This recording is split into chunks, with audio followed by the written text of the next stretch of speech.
بسم اللہ الرحمن الرحیم نحمدہ ونصلی ونسلم علی رسولہ الکریم اما بعد فاعوذ باللہ من الشیطان الرجیم بسم اللہ الرحمن الرحیم قال اللہ تبارک و تعالی فی کلامہ المجید وفی الفرقان الحمید واجتنبوا قول الزور صدق اللہ مولانا العظیم و صدق رسولہ النبی الامی الامین الحنین الکریم۔ تمام احباب درود پاک اللہم صلی علی سیدنا و مولانا محمد و علی آلہ و اصحابہ اجمعین۔ قابل صد احترام حاضرین مجلس، احباب گرامی، بزرگوں، دوستوں، نوجوان ساتھیوں، عزیز بچوں، قرآن کریم کو اگر غور سے بندہ پڑھے تو یہ بات بندے کو سمجھ آتی ہے کہ جہاں قرآن کریم کی تعلیمات ہماری ایمانیات یعنی اللہ رسول پر، یوم آخرت پر، فرشتوں پر ایمان کے حوالہ سے ہے، وہاں ہمیں قرآن ہماری اخلاقیات کو بہتر کرنے کا بھی حکم دیتا ہے۔ ایک بندہ اچھا خاصا نمازی ہو، پیڈا پکا حاجی ہو، ٹھیک ٹھاک نیکی میں مشہور ہو، لیکن اس کا اخلاق اچھا نہ ہو تو اللہ تعالیٰ کے نزدیک وہ آدمی قابل قبول نہیں ہے۔ حضور نے فرمایا کہ بعثت لأتمم مکارم الاخلاق، مجھے رب کی ذات پاک نے بھیجا ہی اس لیے ہے کہ میں لوگوں کے اخلاق کو سنواروں، بہتر بناؤں، مکمل کروں۔ برے اخلاق میں سے ایک نمایاں برا اخلاق جو لوگ ایسا خلق ہے جو لوگ اپنائے ہوئے ہیں اور بری عادت ہے، وہ ہے جھوٹ۔ آج کی ہماری بات بھی اسی حوالہ سے ہوگی۔ جھوٹ ہمارے معاشرے میں اتنا زیادہ ہے کہ اگر لوگ سدھر جائیں، جو کچھ لوگ ہیں، جھوٹ کیا ہوتا ہے کہ خلاف واقع بات کرنا، حقیقت سے ہٹ کر بات کرنا، جو کچھ نہیں ہے اس کو ہاں کہہ دینا اور جو کچھ ہاں ہے اس کو نہیں کہہ دینا۔ ایک بزرگ ہیں، وہ شعر لکھتے ہیں، وہ کہتے ہیں کہ الٹی سمجھ کسی کو نہ دے خدا، دے موت آدمی کو پر یہ بد ادا نہ دے۔ یعنی کہ جھوٹ ایسی ایک بری عادت ہے جن لوگوں کے اندر یہ سرایت کر جاتی ہے تو اللہ رسول سے اسے اتنی دور لے کے چلی جاتی ہے کہ وہ کبھی سنورنے اور سدھرنے کا انسان رہتا نہیں ہے۔ حضور نبی کریم صلی اللہ علیہ وآلہ وسلم کی حدیث پاک ہے، مسلم شریف میں بھی ہے، بخاری شریف میں بھی ہے۔ حضور نے فرمایا کہ سچ بندے کو نیکی کی جانب لے جاتا ہے اور نیکی بندے کو جنت کی جانب لے جاتی ہے۔ سچ بندے کو نیکی کی جانب لے جاتا ہے اور نیکی بندے کو جنت کی جانب لے جاتی ہے۔ حضور نے فرمایا کہ بعض اوقات ایک آدمی اتنا سچ بولتا رہتا ہے، اتنا سچ بولتا رہتا ہے کہ اللہ کے نزدیک وہ سچا لکھ دیا جاتا ہے، اور بعض اوقات جھوٹ انسان بولتا ہے تو جھوٹ بندے کو برائی کی جانب لے کے چلا جاتا ہے، اور برائی بندے کو جہنم میں لے کے چلی جاتی ہے، اور بندہ متواتر جھوٹ بولتا رہتا ہے تو اللہ کے نزدیک وہ بندہ جھوٹا لکھ دیا جاتا ہے۔ حضور نبی کریم صلی اللہ علیہ وآلہ وسلم کی رویت کی بات ہے، خواب کی بات ہے۔ سرکار فرماتے ہیں ایک بندے کو میں نے دیکھا، وہ لیٹا ہوا تھا اور اس کے قریب ایک آدمی کھڑا ہوا تھا، تو جو آدمی کھڑا ہوا تھا اس کے ہاتھوں میں دو لوہے کی لمبی لمبی سلاخیں ہیں، وہ سلاخیں اس بندے کے منہ میں دیتا ہے اور اس کے منہ کو چیر دیتا ہے، حلق تک یعنی گدی تک اس کا منہ چیر دیتا ہے۔ حضور نے فرمایا یہ عمل اس آدمی کے ساتھ کیا جا رہا، ایک بار بھی ایک طرف سے، پھر دوسری جانب سے اس کے منہ کو چیرا جا رہا۔ میں نے سوال کیا کہ یہ کس آدمی کی بات سنائی جا رہی ہے، دکھائی جا رہی ہے؟ تو مجھے اس بات کا جواب دیا گیا کہ یہ وہ بندہ ہے جو جھوٹ بولتا ہے صبح صبح کے وقت، یعنی ایسا جھوٹ بولتا ہے کہ یہ جھوٹ پھیلتا ہوا افقوں تک جا پہنچتا ہے، یعنی مشرق کی بات ہو مغرب میں پہنچ جاتی ہے، اور مغرب کی بات ہو وہ مشرق میں پہنچ جاتی ہے، تو یہ افق تک پہنچنا ہے۔ آج ہمیں یہ بتائیں، آپ دل سے، ایمان سے دل پر ہاتھ رکھ کر، ہمارے ہاں کیا ایسا نہیں ہوتا؟ ایک آدمی لا علم ہے، اسے پتہ ہی نہیں ہے، جاہل آدمی ہے، وہ اپنے پاس سے ایک پوسٹ تیار کرتا ہے، ایک پوسٹ لکھتا ہے موبائل پر، لکھتا ہے کہ نبی کریم نے یہ فرمایا کہ اگر کوئی بندہ ماہ رمضان کی آمد پر یا ربیع الاول کی آمد پر کسی کو مبارکباد دے تو وہ بندہ، اس پر جنت واجب ہو گئی ہے۔ اب یہ بات جس نے لکھی ہے، نہ کہیں لکھی ہوئی ہے، نہ حدیث میں ہے، نہ اس نے پڑھی ہے، نہ اس نے سنی ہے، بس بات سے بتنگڑ بنا کر اس نے لوگوں کے دل کو خوش کر دیا اور نبی کریم کی جانب اس بات کو غلط منسوب کر دیا ہے، جھوٹ۔ مجھے یہ بتائیں، جب وہ پوسٹ تیار کرتا ہے تو وہ بات یہاں سے اگر بندہ شیئر کرتا ہے تو وہ عرب میں بھی پہنچ رہی ہے، وہ دور دراز کے علاقوں میں، یورپ میں بھی پہنچ رہی ہے، تو یہ کیا ایسا ہے کہ نہیں ایک جھوٹ بندے کا افقوں تک پہنچ رہا؟ اپنے پاس سے لوگ باتیں بتا دیتے ہیں، صرف ایک ہی بات نہیں ہو اور ہزاروں باتیں ایسی ہیں۔ یہ ضروری نہیں ہوتا کہ آدمی زبان سے بولے تو جھوٹ ثابت ہوگا، بعض اوقات یوں ہوتا ہے کہ بندے کے عمل سے بھی جھوٹ ثابت ہو جاتا ہے۔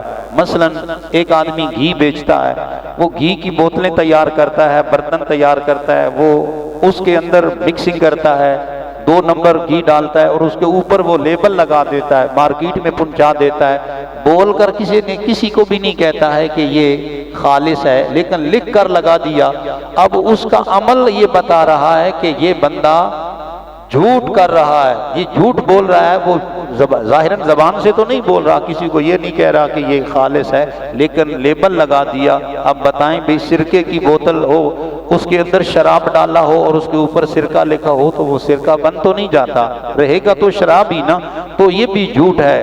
اللہ رسول کو یہ پسند نہیں ہے۔ حضور کی بارگاہ میں ایک بندہ آیا، کہنے لگا یا رسول اللہ، میں بد عفت آدمی ہوں، یعنی میں چنگا کام کوئی نہیں کرتا، نماز بھی کوئی نہیں پڑھتا اور جھوٹ بھی بولتا ہوں، ایک کام آپ فرمائیں میں وہ چھوڑ دوں گا، باقی میں کرتا رہوں گا۔ یعنی حضور کی بارگاہ میں آیا تو اپنی برائیوں کو ذکر کر کے کہنے لگا کہ ایک کام آپ مجھے یہ فرمائیں کہ میں چھوڑ دوں، وہ کون سا کام ہے مجھے آپ فرمائیں، میں چھوڑ دیتا ہوں۔ تو حضور نے فرمایا کیا کیا کرتا ہے؟ کہنے لگا کہ برائی بھی کرتا ہوں، نمازیں بھی نہیں پڑھتا، جھوٹ بھی بولتا ہوں۔ حضور نے فرمایا جھوٹ چھوڑ دے۔ جھوٹ تمام برائیوں کی جڑ ہے، تمام برائیوں کی جڑ۔ آج ہمارے معاشرے میں یوں سمجھا جاتا ہے کہ آدمی صبح سے لے کر شام تک بولتا جھوٹ ہی رہتا ہے، لیکن وہ اپنے آپ کو سچا بنائے بیٹھا ہے، وہ کہتا ہے میں تو سچا ہوں۔ مثلا آپ دیکھیں، ہم یہاں بیٹھے ہیں، ایک آدمی آپ کو ملنے کے لیے آیا تو وہ آدمی چوک میں کھڑا ہے، وہ آپ کا انتظار کر رہا ہے، آپ اسے کہتے ہیں بس میں آپ کے پاس 2 سیکنڈ، تو آپ 2 سیکنڈوں میں تو مسجد سے باہر نہیں نکل پائیں گے اور آپ اسے کہہ رہے ہیں کہ 2 سیکنڈ، اور آپ کو سمجھ بھی نہیں آ رہی کہ میں جھوٹ بول رہا ہوں، تو یہ سچی کیسے ہو گئی؟ اسی طرح ایک دور دراز کا بندہ، بازاروں کے اندر بھی اسی طرح ہوتا ہے، جھوٹی گواہی دینا بھی اسی زمرے میں آتا ہے۔ حضور نبی کریم صلی اللہ علیہ وآلہ وسلم نے ایک موقع پر فرمایا، کیا میں تجھے یہ نہ بتاؤں کہ کبیرہ گناہ تو ہوتے ہی ہیں، کبیرہ گناہوں سے بڑا بھی کوئی گناہ؟ حضور نے فرمایا میں تمہیں بتا دوں۔ اب اندازہ لگائیں نا، ایک ہوتا ہے صغیرہ، ایک ہوتا ہے کبیرہ، تو حضور نے فرمایا میں تجھے کبیرہ گناہ سے بڑا بھی بتاؤں؟ صحابہ نے عرض کیا یا رسول اللہ کرم فرما دیں، تو حضور نے فرمایا کبیرہ گناہوں میں سے ایک گناہ یہ ہے کہ بندہ رب کے ساتھ کسی کو شریک ٹھہرائے، دوسرا حضور نے فرمایا کہ اپنے ماں باپ کی نافرمانی کرے، یہ دوسرا کبیرہ گناہوں سے بڑا گناہ ہے، تیسرا حضور نبی کریم نے فرمایا بندہ جھوٹ بولے، اور چوتھا حضور نے فرمایا کہ بندہ جھوٹی گواہی دے۔ یہ بات حضور نے صحابہ کو فرمایا سنو، جو بندہ جھوٹی گواہی دے، جو بندہ جھوٹی گواہی دے، جو بندہ جھوٹی گواہی دے۔ صحابہ کہتے ہیں ہم حیران ہوئے، ہوئے ہم اتنے حیران ہوئے، ہم کہتے تھے کاش کہ نبی کریم خاموش ہو جائیں، یعنی حضور بار بار کہتے جھوٹی جو بندہ گواہی دے وہ بھی اسی زمرے میں ہے۔ صحابی کہتے ہیں ہمیں حسرت آنے لگی، ہائے کاش حضور چپ کر جائیں، اب بات کو ختم کر دیں، لیکن سرکار متواتر بولتے رہے۔ تو اس پر زور دینے کا مطلب یہ تھا کہ جھوٹی گواہی عند اللہ بہت برا معاملہ۔ آج آپ دیکھتے ہیں کہ لوگ کس طرح کرتے ہیں کہ دھڑا بندی بن جاتے ہیں ایک آدمی کی، وہ جھوٹا ہوتا ہے اسے وہ سچا ثابت کرتے ہیں، اور ہمارے ملک کے اندر تو یہ یوں سمجھیں کہ ایک کھلواڑ بنا ہوا ہے۔ ہمارے ملک کے اندر جو کسی کا سوچ ہوتی ہے وہ وہی کرتے ہیں، اور غلط کو صحیح اور صحیح کو غلط ثابت کرتے ہیں۔ ہم نے جینا ہے تو اسلامی انسان بن کر جینا ہے، جس کو اللہ رسول پسند کرتے ہیں اور جس کا معیار دونوں جہانوں میں ہے۔ جھوٹی بات کا کوئی خیال نہیں ہونا چاہیے، انسان کو سچ بولنا چاہیے۔ سچ اللہ تعالیٰ کے نزدیک انتہائی معزز و محترم ہے۔ حضور نبی کریم نے ساری زندگی یہی باتیں صحابہ اکرام کو سمجھانے کی کوشش فرمائی، اور وہ صحابہ اتنی سچ بولتے، اتنی حد تک سچ بولتے کہ معمولی شبہ ہونے لگتا۔ میں نے عرض کیا نا کہ حضرت سیدنا امام ابو حنیفہ رحمۃ اللہ تعالی علیہ، اب یہ صحابی نہیں ہیں، حضور ان کے بعد ہیں، تابعین میں ان کا شمار ہے اور بہت بڑے بزرگ ہیں۔ امام ابو حنیفہ کوفہ کی منڈی میں ایک بکری چوری ہو گئی، تو وہ بکری چوری جب بازار میں پہنچی، حضرت سیدنا امام ابو حنیفہ کے پاس بھی ایک آدمی آیا، کہنے لگا حضور میری بکری چوری ہو گئی ہے، تو آپ فرمائیں کہ وہ مجھے دعا کریں مل جائے۔ آپ کو تو وہ مسئلے کی بات سمجھ آئی نا، آپ فرمانے لگے ان لوگوں کو بلا کر کے یہ بکری ہوتی ہے، بکری کی عمر کتنی ہوتی ہے؟ جب وہ بالغ ہو جاتی ہے، بڑی ہو جاتی ہے، تو پھر وہ کتنے سال جیتی ہے؟ تو جو بندے بکریاں رکھنے والے تھے انہوں نے بتایا کہ 7 سال سے زیادہ پھر اس کی عمر نہیں رہتی، جب وہ جوان ہو جاتی ہے تو پھر 7 سال سے پہلے ہی وہ ختم ہو جاتی ہے۔ تو حضرت امام ابو حنیفہ رحمۃ اللہ تعالی علیہ نے بازار سے 7 سال تک بکری کا گوشت نہیں خریدا کہ کہیں ایسا نہ ہو کہ اس کسائی کے پھٹے پر وہ گوشت ہی نہ ہو جو کسی نے چوری کر کے ہاتھے آیا۔ اور ہم کتنا اپنے اندر ان باتوں کو ہلکا محسوس کرتے ہیں، ان کو کوئی پراٹھی نہیں دیتے اور ان کی کوئی اہمیت نہیں سمجھتے۔ دعا کرو اللہ تعالیٰ کی ذات پاک ہمیں سچ بولنے کی توفیق رفیق نصیب فرمائے۔ کوئی دیکھے نہ دیکھے اللہ تعالیٰ دیکھتا ہے۔ حضرت عمر نے وہ کان لگا کر سنا تھا، عورت کہتی تھی بیٹی دودھ میں پانی ملا دے، وہ بچی کہتی تھی اماں دودھ میں پانی میں نے نہیں ملانا، امیر المومنین نے منع کر رکھا ہے۔ تو فجر کا وقت تھا، ساری کا وقت تھا، وہ بچی کہتی ہے میں نے دودھ میں پانی نہیں ملانا، امیر المومنین نے منع کر رکھا ہے۔ ماں کہنے لگی بیٹی ملا دے کوئی حرج نہیں ہے، لیکن بچی کہنے لگی اماں جان امیر المومنین دیکھیں نہ دیکھیں رب تو دیکھتا ہے نا، رب دیکھ رہا ہے۔ حضرت فاروق اعظم کو یہ اتنی بات پسند آئی، بندہ ہزاروں پردوں میں بھی جب جھوٹ بولتا ہے کوئی نہیں جانتا، عام آدمی کو نہیں پتا، لیکن رب تو دیکھتا ہے نا، رب جانتا ہے۔ تو لہٰذا ہمیں بحیثیت ایک مسلمان ہونے کے جھوٹ سے اجتناب کرنا ہوگا، اور یہ تمام برائیوں کی جڑ ہے۔ جب ہمارے معاشرے میں جھوٹ کا خاتمہ ہو جائے گا، یقیناً ہمارا معاشرہ جنت نظیر بن جائے گا۔ اللہ سمجھ عطا فرمائے۔